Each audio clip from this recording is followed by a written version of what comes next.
TorahBox.com pour la diffusion du judaïsme francophone vous retransmet un enseignement du Rav David Pinto.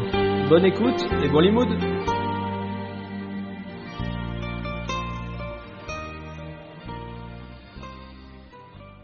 On va essayer d'expliquer un peu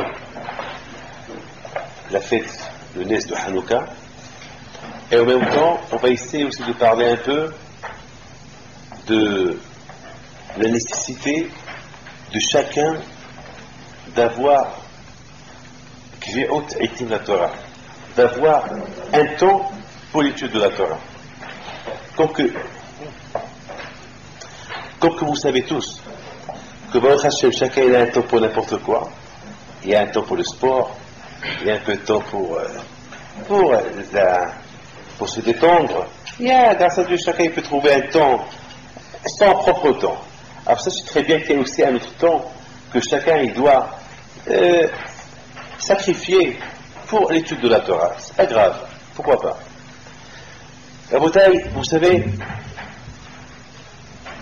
lorsque il y a Yaakov Avinu, et toujours, on va essayer d'apporter on va toujours parler de le patriarche, Abraham, Yitzhak, Yaakov. Vous savez très très bien que c'est grâce à eux, nous sommes leurs descendants, et c'est grâce à eux qu'aujourd'hui, grâce à Dieu, on peut surmonter des épreuves. Lorsque par exemple quelqu'un vient chez moi pour un problème, croyez-moi que toujours je me réfère un peu à nos patriarches. Parce qu'il n'y a pas un problème aujourd'hui ou n'importe quel problème qui peut se passer à quelqu'un qui n'est pas mentionné dans la Torah. Et grâce à Dieu, il y a des résolutions, il y a des réponses, il y a des réponses pour tout. Il n'y a rien sans réponse.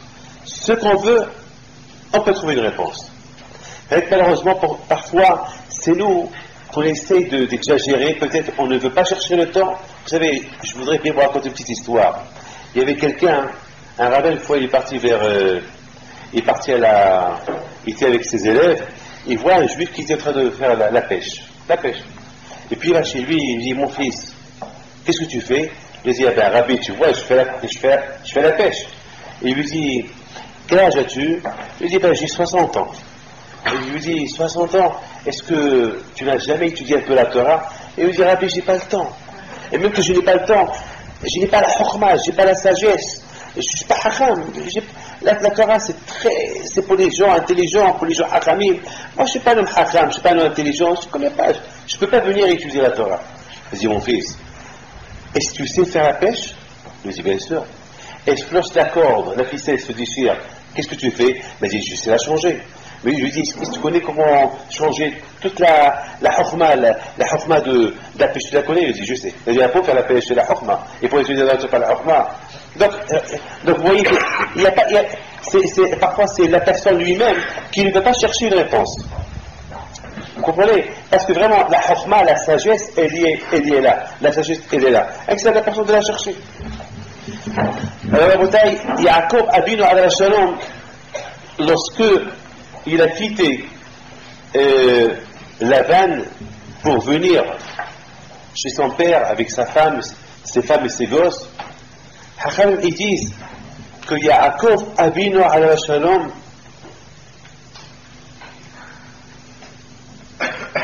la veille de sa rencontre avec son frère Esav, il a préparé toute sa famille. Et Hachamim ils disent que Yaakov Avinu alayhi shalom, il a été agressé par un ange. Par un ange, un malach. Il a été agressé, ils ont commencé à faire, il y a eu une guerre, pendant toute la nuit, il y a eu une guerre. Une guerre entre Yaakov et ce malach. Toute la nuit, il y a eu une guerre. Et le malach, il ne savait pas, il n'a pas réussi à gagner Yaakov. Yaakov, lui aussi, comme c'est écrit dans la avec Emoïch. Il y avait une guerre, vraiment, toute la nuit, une guerre. Et Yaakov, il essayait de le faire tomber, et l'autre essayait de faire tomber Yaakov. Et à un moment donné, le malach, l'ange de Esav, celui qui protège Esav, il a voulu à tout prix éliminer Yaakov. Bon, on peut se poser deux questions. Quelle est la raison pourquoi le malach de Esav, il a voulu éliminer Yaakov? Pourquoi? Pour quelle raison? Alors que Et le malach, le ange, le protecteur de Esav, il sait très très bien que Hakadosh Baruch Hu, il protège Yaakov. Hakadosh Baruch Hu, il a promis à Yaakov de le protéger.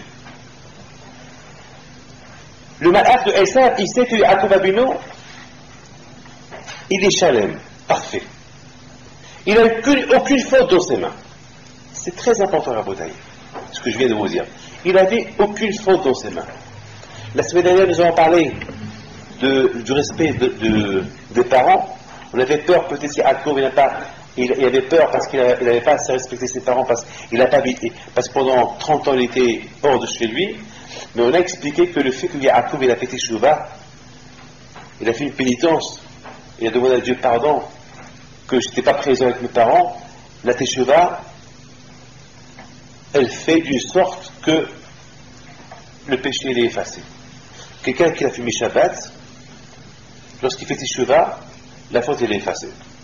Quelqu'un qui n'a pas respecté Shabbat, lorsqu'il commence à le respecter, la faute elle est effacée. Yaakov Abinu, il savait qu'il n'a pas respecté son père et sa mère pendant un bon moment. Yaakov Abinu, il savait que c'était hors de lui. C'était pas de sa faute s'il n'a pas respecté son père et sa mère. Parce qu'il est obligé d'aller chez son oncle pour se marier. Il était obligé de travailler. Donc c'était pas de sa faute. Malgré tout, il a eu peur. Malgré tout, il a eu peur. Peut-être, Hakadosh Baruch Hu va lui considérer cette absence de chez lui, de chez ses parents, comme une faute. Mais il a fait Teshuvah, malgré tout, il a fait Teshuvah. Mais il a eu peur. Donc, il a fait Teshuvah grâce à Dieu, la peur, elle s'est écartée. Je vous donne la preuve, elle est que Yaakov a venu maintenant tout seul dans la nuit, il se promet. Vous savez qu'un Hacham me dit qu'un Talmid Hacham, un homme érudit dans la Torah, il n'a pas le droit de marcher tout seul dans la rue, la nuit. Il n'a pas le droit. Il faut toujours qu'il soit accompagné par quelqu'un. Pourquoi? La Hachamim donne une raison extraordinaire. Ils disent parce que la nuit, il y a le Satan qui peut attaquer ce Talmid Hacham. Il peut l'attaquer soit par des mauvaises idées, par des mauvaises pensées, ou bien, vous savez par exemple quelles mauvaises pensées? Vous savez, en général, la nuit on a peur. Eh bien, si quelqu'un qui marche tout seul dans la nuit, le Satan peut dire, tu vois quel courage tu as? Eh bien, il peut lui faire entrer un peu de gave, un peu d'orgueil. Tu vois quel courage tu as, tu marches tout seul, tu n'as pas peur. Et pourtant, je peux dire j'ai pas peur parce que je dis, le bon Dieu me protège. Et vous avez des fois, on dit à quelqu'un, est-ce que tu as peur? Moi j'ai peur de qui j'ai peur? Moi j'ai peur de personne.